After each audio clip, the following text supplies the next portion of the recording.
Imagine நீங்கள் ஒரு ஃபாரஸ்ட்டில் தொலைஞ்சு போயிடுறீங்க. நீங்கள் ஒரு பாத்தை அதுக்கப்புறமா கண்டுபிடிச்சி அதில் நடந்து போயிட்டுருக்கீங்க. ஆனால் அந்த பாத் உங்களை உங்கள் வீட்டுக்கே கொண்டு போய் சேர்த்துருது. இந்த பாத் உண்மைதானா, இல்லை அது ஜஸ்ட் உங்களுக்கு யூஸ்ஃபுல்லாக மட்டும் இருந்துச்சு அப்படின்னு சொல்லலாமா? இன்னைக்கு வீடியோவில் இதை பற்றி பேசுகிற ஒரு தியரியை பற்றி தான் டிஸ்கஸ் பண்ண போகிறோம். அதாவது உண்மை, ட்ரூத் அப்படின்னா எது உங்களுக்கு ஒர்க் ஆகுதோ அதுதான் ட்ரூத் அப்படின்னு அந்த தியரி சொல்லுது.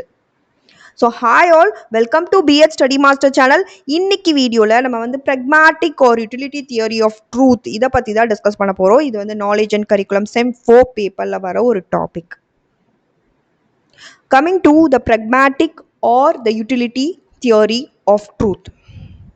ஸோ யூட்டிலிட்டி அப்படின்னா இங்கே என்ன மீன் பண்ணுது அப்படின்னா உங்களுக்கு யூஸ் ஆகுது, அந்த உண்மை உங்களுக்கு யூஸ் ஆச்சு அப்படின்னா அதுதான் உங்களுக்கான உண்மை அப்படின்னு பேசுறது தான் இந்த தியரி.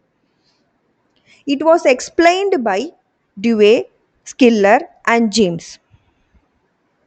அவங்களோட வியூஸை ஒரு நேமை வச்சு அவங்க சொல்கிறாங்க. அந்த நேம் தான் ப்ராக்மேட்டிசம் அப்படின்றது, ஒரு ப்ராக்மேட்டிக் அப்படின்னு சொல்கிறோம். So the label for their view is pragmatism. அதோட மீனிங் என்னன்னு பார்த்தீங்க அப்படின்னா உண்மை, ட்ரூத் அப்படின்றது ஒரு ஃபிக்ஸடான விஷயம் கிடையாது. It depends on the usefulness. எவ்வளோ அது உங்களுக்கு யூஸ்ஃபுல்லாக இருக்கோ அதை பொறுத்து தான் அது உண்மையா இல்லையா அப்படின்றது தான் ப்ராக்மேட்டிசம் அப்படின்றது. இது தமிழில் சொல்லணும்னா நடைமுறைவாதம் அப்படின்னு சொல்லலாம். It is thinking about solving problems in a practical and sensible way. அதுதான் pragmatic. ஒரு practical approach, ஒரு சென்சிபிளா, ரொம்பலாம் யோசிக்க தேவையில்ல. ஒரு ஃபிக்ஸட் ஐடியாஸ் வச்சு நீங்கள் இந்த தியரியில் ஒர்க் பண்ண மாட்டீங்க. ஃபஸ்ட்டு நம்ம பியர்ஸ் வியூ பார்த்துடலாம். இவர் என்ன சொல்கிறாரு அப்படின்னா, ஹியூமனோட ஒப்பீனியன்ஸ் பார்த்தீங்கன்னா, மனுஷங்களோட ஒப்பீனியன்ஸ் எல்லாமே உண்மையை நோக்கியே தான் இருக்கும். இந்த வாழ்க்கையே ஒரு லாங் ரன் அப்படின்னு சொல்கிறோம்ல, இந்த லாங் ரன்னில் கடைசியாக நம்ம உண்மையை நோக்கியான ஒரு ஓட்டமாக தான் இருக்கும் இந்த லைஃப் அப்படின்றது. ஃபைனலாக நீங்கள் அக்ரிமெண்ட்டுக்கும் வந்துடுவீங்க, இதுதான் உண்மை அப்படின்னு நீங்கள் கண்டுபிடிச்சிருவீங்க உங்கள் வாழ்க்கைக்கான உண்மையை. இப்போ நீங்கள் ஒரு எக்ஸாம்பிளுக்கு சயின்டிஃபிக் டிஸ்கவரிஸ்லாம் எடுத்துக்கோங்களேன். ஸோ சயின்டிஃபிக் டிஸ்கவரிஸில் நம்ம என்ன சொல்லலாம்னா வேக்சின்ஸ் சொல்லலாம். வேக்சின்ஸ் எடுத்துக்கிட்டீங்க அப்படின்னா இயர்ஸ் ஆஃப் ரிசர்ச் எடுத்துக்குவாங்க ஒரு கரெக்டான வேக்சினை கண்டுபிடிக்க. நிறைய டெஸ்டிங் பண்ணுவாங்க, அனிமல்ஸில் டெஸ்ட் பண்ணுவாங்க, மனுஷங்களில் டெஸ்ட் பண்ணுவாங்க, ஃபைனலாக ஒரு அக்ரிமெண்ட்டுக்கு வருவாங்க, இதுதான் கரெக்டான வேக்சின் அப்படின்னு சொல்லிட்டு. அந்த இடத்துல அந்த கடைசியாக கண்டுபிடிச்ச வேக்சின் தான் ட்ரூவான வேக்சின், அதுதான் உண்மை. அந்த இடத்துல அதுதான் உண்மை, அதுதான் அந்த final agreement of the investigators நீங்கள் சொல்கிறாங்க. கடைசியாக உண்மையை கண்டுபிடிச்சிருவாங்க. இதுதான் பியர்ஸோட வியூஸ். நெக்ஸ்ட்டு வில்லியம் ஜேம்ஸோட வியூஸ் பார்க்கலாம். Empirical judgement true if verifiable. So he gives a more practical idea. Truth அப்படின்றது எம்பிரிக்கல் அப்படின்னு சொல்கிறாரு. எம்பிரிக்கல் அப்படின்னா based on experiments and practical experience. இது ஐடியா வச்சு சொல்கிறது கிடையாது அப்படின்னு இவர் சொல்கிறாரு. Truth is empirical and it is verifiable. உண்மை எப்போ நமக்கு தெரிய வரும்னா வெரிஃபிகேஷன் அண்ட் வேலிடேஷன் பண்ணாதான் நமக்கு ட்ரூத் அப்படின்றது தெரிய வரும் அப்படின்றது இவரோட வியூ. நாலேஜும் நமக்கு எப்படி வருது அப்படின்னா the interaction of mind and world. நம்ம வேர்ல்டு, ரியல் வேர்ல்டு இருக்கு இல்லையா, அது கூட நம்ம மைண்ட் இன்ட்ராக்ட் பண்ணும்போது நமக்கு ஒரு அறிவு கிடைக்குது. அது ஒர்க் ஆச்சு அப்படின்னா அதை நம்ம ட்ரூத் அப்படின்னு சொல்கிறோம். ஒரு மேக்ஸ் ப்ராப்ளம், ஒரு லாங் ப்ராப்ளம் சால்வ் பண்ணுறீங்கன்னு வச்சுக்கலாம். நீங்கள் அதுக்கு ஒரு ஷார்ட்கட் மெத்தட் கண்டுபிடிக்கிறீங்க. அந்த ஷார்ட்கட் மெத்தடை நீங்கள் போட்டும் பார்க்குறீங்க, யூ சால்வ் இட். அதுக்கு உங்களுக்கு ரிசல்ட்டும் கிடைக்கிது, அது உங்களுக்கு ஒர்க் ஆகுது அப்பனா. ஸோ இந்த இடத்துல அந்த ஷார்ட்கட் மெத்தடை ட்ரூ அப்படின்னு அக்செப்ட் பண்ணிக்கலாமா? So your mind thought of one shortcut method here. அது ரியல் வேர்ல்டில் நீங்கள் சால்வ் பண்ணி பார்க்குறீங்க, அது உங்களுக்கு ஒர்க்கும் ஆகுது, ரிசல்ட் கொடுக்குது. ஸோ அதனால இந்த இடத்துல அது ட்ரூ ஆயிடுது அந்த மேக்ஸ் ப்ராப்ளம் பொறுத்த வரைக்கும். ஸோ யுவர் பிலீஃப், நீங்கள் நம்பினீங்க அது ட்ரூனா அது ட்ரூவாகவும் ஆயிடுச்சு. ஸோ அந்த மைண்டும் வேர்ல்டும் இன்ட்ராக்ட் பண்ணும்போது அந்த நாலேஜ் ஷார்ட்கட் பற்றின நாலேஜ் உங்களுக்கு கிடச்சிருக்கு. இந்த இடத்துல மைண்ட் வந்து ஒரு பாசிவ் மிரர் கிடையாது. பாசிவ்னா எந்த ரியாக்ஷனும் ஃபீலிங்கும் இன்ட்ரெஸ்ட்டும் இல்லாமல் இருக்கிறது. அந்த மாதிரி நம்ம மைண்ட் இருக்கிறது இல்லை. அது வந்து காப்பி பண்ணுறதும் இல்லை. ஜஸ்ட் ஃபேக்ட்ஸ் அப்படியே காப்பி பேஸ்ட் பண்ணுறதும் கிடையாது நம்ம mind. Mind actively manipulates the facts according to the needs, according to the ends பொறுத்து அது மேனிப்புலேட் பண்ணிக்குது மைண்ட் அப்படின்றது. அண்ட் மைண்டு தான் ஒரு ரியாலிட்டியவே உருவாக்குறதும் மைண்டு தான். இந்த இடத்துல இந்த மேக்ஸ் ப்ராப்ளம் சால்வ் பண்ண மாதிரி ட்ரூத் ஷுட் பி யூஸ்ஃபுல். அதே மாதிரி இந்த ஷார்ட்கட் மெத்தட் கண்டிப்பாக உங்களுக்கு யூஸ்ஃபுல்லாக இருக்கும்ல எக்ஸாம் டைமில் சால்வ் பண்ணுறதுக்கு. அது மாதிரி உங்களுக்கு யூஸ்ஃபுல்லாக பயன்படுறதா இருக்கணும். Because truth must be useful. Student வந்து அவங்களோட ஸ்டடி மெத்தடை எப்படி நீங்கள் ஷார்ட்கட் மெத்தட் கண்டுபிடிச்சிங்களோ ஸ்டூடெண்ட் வந்து அவங்களோட ஸ்டடி மெத்தடை மாற்றுறாங்க எக்ஸாம் நீடை பொறுத்து. மேம் வந்து 5 மார்க் கொஷின் இதெல்லாம் இம்பார்ட்டன்ட் படிக்கணும்னு சொல்கிறாங்க. ஸோ வந்து எக்ஸாமோட நீடை பொறுத்து 5 மார்க்ஸ்க்கு அவங்க இம்பார்ட்டன்ஸ் கொடுக்குறாங்க. அப்போ இந்த இடத்துல மைண்ட் என்ன பண்ணுது, மேனிப்புலேட் பண்ணுது மேம் சொன்ன ஃபேக்ட்ஸை வச்சு. So it changes the study method. அப்போ அந்த ஸ்டூடெண்ட்டும் ஸ்டடி மெத்தடை சேஞ்ச் பண்ணுறாங்க. அதுதான் இந்த இடத்துல மைண்ட் பண்ணுற வேலை. And truth should be useful because true becomes useful. So இது எப்படி சொல்கிறேன்னா இன்ஸ்ட்ருமெண்டாலிசம் எடுத்துக்கிட்டிங்க அப்படின்னா believe true if it helps prediction. Weather app எடுத்துக்கலாம்.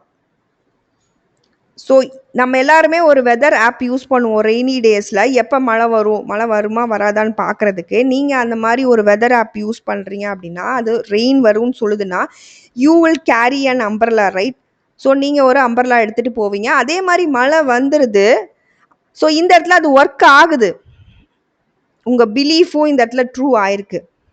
ஸோ இதுதான் ட்ரூத். இந்த இடத்துல இன்ஸ்ட்ருமெண்டாலிசம்ன்றத நம்ம அந்த வெதர் ஆப் யூஸ் பண்ணுறத சொல்லலாம். So believe useful if helpful. உங்களுக்கு அது ஹெல்ப் பண்ணியிருக்கு. இப்போ அந்த ஆப் ஹெல்ப் பண்ணியிருக்கு. உங்களோட பிலீஃப் உங்களோட நம்பிக்கை உங்களுக்கு ஹெல்ப் பண்ணியிருக்கு. அதனால அது ட்ரூ அப்படின்னு சொல்கிறோம். And it leads to accurate predictions. இந்த இடத்துல அந்த ப்ரிடிக்ட் பண்ண அந்த வெதர் ஆப் அக்யூரேட்டாக தான் ப்ரிடிக்ட் பண்ணியிருக்கு. அதனால வந்து அது ட்ரூ அப்படின்னு சொல்லலாம். இதுதான் இன்ஸ்ட்ருமெண்டாலிசம் சொல்கிறது. Coming to the James further view. James இதை ஃபர்தராக நிறைய வியூ சொல்கிறாங்க. இவங்க 3 பேர் சொன்னதில்ல. இவர் அடுத்து என்ன சொல்கிறாருன்னா ஃபேக்ட்ஸ் லெஸ் இம்பார்ட்டன்ட். ஸோ இதில் ஃபேக்ட்ஸ் வந்து அவ்வளோ இம்பார்ட்டன்ட் கிடையாதுன்னு இவர் சொல்கிறாரு. பயன்பாடு அதாவது யூட்டிலிட்டி ஒரு யூஸ்ஃபுல்னஸ் தான் ரொம்ப முக்கியம். அதுவும் ஷார்ட் டேர்முக்கு யூஸ்ஃபுல்லாக இருக்கக்கூடாது. லாங் ரன்னில் ரொம்ப நாளைக்கு வந்து உங்களுக்கு அது யூஸ்ஃபுல்லாக இருக்கணும். இந்த இடத்துல எல்லா ஃபேக்டர்ஸையும் நம்ம கன்சிடர் பண்ணணும். இப்போ நீங்கள் ஒரு கேரியர் சாய்ஸ் எடுத்துக்கோங்களேன்.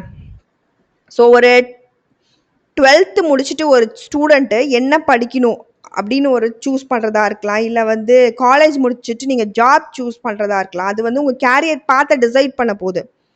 அது எப்போ ட்ரூ ஆகும் அப்படின்னா அது உங்களுக்கு லாங் டேர்முக்கு ஒர்க் ஆச்சு அப்படின்னா. இப்போ ஜாப்லேயே நீங்கள் எப்போ வந்து ஒரு ஜாபை சூஸ் பண்ணுவீங்க? சேலரியை பேஸ் பண்ணி எது உங்கள் வாழ்க்கையோட லாங் ரன்னுக்கு யூஸ் ஆகும். இப்போ கான்ட்ராக்ட் ஜாப்ஸ் நிறைய வரும். அப்ரெண்டிஸ் மாதிரி வேலை செய்யலாம். நீங்கள் அதெல்லாம் எடுக்க மாட்டீங்க இல்லையா? உங்களோட வாழ்க்கைக்கு உங்களோட லாங் டேர்ம் கோலுக்கு எந்த சேலரி சூஸ் ஆகுதோ அந்த ஜாபை தான் நீங்கள் பிக் பண்ணுவீங்க. அந்த கேரியர் தான் நம்ம எடுப்போம். இன்ஜினியர், டாக்டர் அந்த மாதிரி. ஸோ இந்த இடத்துல அதனால லாங் டேர்முக்கு உங்களுக்கு பயன்படுதா அதுதான் ட்ரூத் அப்படின்னு வந்து ஜேம்ஸ் வந்து வியூ பண்ணுறாரு. ஜான் டுவே என்ன சொல்கிறாருன்னா ஐடியா அப்படின்றது பிளான் ஆஃப் ஆக்ஷன் இல்லையா? ஸோ ஐடியா தான் உங்களுக்கு பாசிபிள் சொல்யூஷனும் கொடுக்குறது. இப்போ பிஸ்னஸ் ஐடியாஸ்லாம் எடுத்துக்கிட்டிங்கன்னா பிஸ்னஸ் ஸ்ட்ராட்டஜி ஃபஸ்ட்டு ஒரு ஐடியாவாக தான் அது வந்திருக்கும். இப்போ நிறைய பிரியாணி ஷாப்ஸ் எல்லாமே இருக்குது. ஆனால் அது ஃபஸ்ட்டு ஒருத்தர் மைண்டில் ஐடியாவாக தோணியிருக்கும் நம்ம பிரியாணி ஷாப் ஆரம்பிக்கலாம் அப்படின்றது. அதுக்கப்புறமா அதை மார்க்கெட்டில் போய் டெஸ்ட் பண்ணுவாங்க. இது ஒர்க் ஆகுதா, இந்த பிஸ்னஸ் ரன் ஆகுதா அப்படின்னு. அதுக்கப்புறம் அது சக்ஸஸா ஃபெயிலியரா அப்படின்றத பொறுத்து அது ட்ரூவா இல்லை வந்து அது ஃபால்ஸா அப்படின்னு நம்ம சொல்லலாம். இப்போ பிரியாணி கடை எல்லாமே சக்ஸஸ்ஃபுல்லாக ரன் ஆயிருக்கு இல்லையா? ஸோ அது ட்ரூ. சப்போஸ் அது வந்து ஃப்ளாப் ஆச்சு அப்படின்னா அதை ஃபால்ஸ் அப்படின்னு சொல்கிறோம். ஸோ வேல்யூ வந்து எப்போ வந்து நம்ம அதிகமாகுது அப்படின்னா அது சக்ஸஸ் ஆகும்போது, ஒன்னுத்தோட வேல்யூ வந்து எப்போ அதிகமாகுதுன்னா அந்த விஷயம் சக்ஸஸ் ஆகும்போது மட்டும்தான். And it is not just a copy of environment. அந்த ஐடியா உங்களுக்கு வந்துச்சு இல்லையா, அது வந்து ஜஸ்ட் நீங்கள் என்வரான்மெண்ட்லேருந்து காப்பி பண்ணது கிடையாது, உங்கள் மைண்ட்லேருந்து வந்த ஐடியா அது. இந்த இடத்துல ஐடியாஸை அவர் ஹைப்போதசிஸ் அப்படின்னு சொல்கிறாரு. So idea that is suggested as a possible explanation that is known as a hypothesis. ட்ரூவா ஃபால்ஸான்னு கண்டுபிடிச்சிருக்க மாட்டாங்க, ஆனால் பாசிபிள் சொல்யூஷனாக ஒரு எக்ஸ்பிளனேஷனாக நீங்கள் வந்து ஒரு விஷயம் சொல்லுவீங்க, அதுதான் வந்து ஹைப்போதசிஸ் அப்படின்றது. ஐடியாஸ் ஆர் ஹைப்போதசிஸ் எது ஒர்க் ஆகுதோ அது உண்மையாகுது அப்படின்னு இவரோட வியூ சொல்லுது. டியூவி ட்ரூத் கான்செப்ட் என்ன சொல்லுது அப்படின்னா, truth happens to idea. So இவர் ஃபுல்லாகவே இந்த ஐடியான்ற டேர்ம் வச்சு தான் சொல்கிறாரு. And it is verified assertion. So அசர்ஷன்னா ஒரு ஸ்டேட்மெண்ட், அதுவும் அது வெரிஃபை பண்ணப்பட்ட ஸ்டேட்மெண்ட்டாக இருக்கும். அந்த ஸ்டேட்மெண்ட் எப்படி இருக்குன்னா, நீங்கள் ஒரு ஸ்ட்ராங்காக ஒரு பிலீவ் பண்ணுவீங்களா அந்த உண்மை அப்படின்னு, அந்த மாதிரி சமயத்தில் நீங்கள் சொல்கிற statement, a statement that chase you strongly believe something is true. So அந்த ஸ்டேட்மெண்ட் வெரிஃபை பண்ணப்பட்டதாக இருக்கணும், வாரண்டட் அசர்ஷனாக இருக்கணும். ஸோ ரிசீவ்டு ட்ரூத் எல்லாமே ரீசெக் பண்ணதாக இருக்கணும். ரீசெக் எப்படின்னா, நியூ எக்ஸ்பீரியன்ஸ் மூலமாக தான் நம்மளால் ரீசெக் பண்ண முடியும். And it is tested by new experiences. இப்போ நிறைய டீச்சிங் மெத்தட்ஸ் இருக்குது. அந்த காலத்தில் பிளாக் போர்டு வச்சு சொல்லி தருவாங்க, அதுதான் ஓல்டு டீச்சிங் மெத்தட் அப்படின்றது. இப்போ வந்து அப்டேட்டடாக நம்ம ஸ்மார்ட் போர்டு எல்லாமே எல்லா ஸ்கூல்ஸ்லையும் இப்போ வந்துருச்சு. ஸோ அப்போ ட்ரூத் வந்து இந்த இடத்துல எவால்வ் ஆகிட்டே தான் இருக்குது, புது புது எக்ஸ்பீரியன்ஸ் வந்து கிடச்சிக்கிட்டே தான் இருக்குது. அது எஜுகேஷன் ஆஃப் ஃபீல்டாக இருந்தாலும் சொல்லி எதுலேயுமே சரி, அதை நம்ம ரீசெக் பண்ணிகிட்டே தான் இருக்கோம். அதுதான் உண்மை அப்படின்னு வந்து இந்த கான்செப்ட் வந்து சொல்லுது. இந்த இடத்துல நம்ம அந்த லாஸ்ட் பர்சன் இன் வுட் அந்த எக்ஸாம்பிளே எடுத்துக்கிட்டோம் அப்படின்னா, அவர் ஒரு ஐடியா யூஸ் பண்ணி ஒரு பாத்தை வந்து சூஸ் பண்ணுறாரு ஆஸ் ஒர்க்கிங் ஹைப்போதஸா. அந்த அந்த பாத் அவருக்கு ஒர்க்கும் ஆகுது, அவர் வீடு அவர் கண்டுபிடிச்சிடுறாரு. இந்த இடத்துல அந்த ஐடியா ட்ரூ ஆயிடுது, ஏன்னா அந்த ஐடியா அவருக்கு ஒர்க் ஆயிடுச்சு. அண்ட் அது ரியாலிட்டி கூடயும் ஒத்து போகுது, ஏன்னா அவர் வீட்டுக்கு போய் சேர்ந்துட்டார்ல. வீட்டுக்கு போய் சேரலைன்னா அந்த ஐடியா ஒர்க் ஆகலைன்னா அது ஃபால்ஸு, ரியாலிட்டி கூட ஒத்து போல அப்படின்னு சொல்லலாம். அவர் யோசிச்ச ஐடியா ஆனால் ரியாலிட்டி கூட ஒத்து போயிடுச்சுல, ஸோ அதனால அது வந்து ட்ரூ அப்படின்னு சொல்லலாம். ஸோ ட்ரூத் அப்படின்றது ப்ரக்மாட்டிசம் படி சொல்லணும் அப்படின்னா, is what works, useful and can be verified in experience. That is truth according to pragmatism. So that's it. Hope you understood. Thank you all for watching my video. N video உங்களுக்கு பிடிச்சிருந்தா like பண்ணுங்க, share பண்ணுங்க, and கண்டிப்பாக bell பட்டனும் click பண்ணுங்க. அப்போ தான் நாங்கள் ஏதாவது வீடியோ போட உங்களுக்கு விஷயம் வரும்.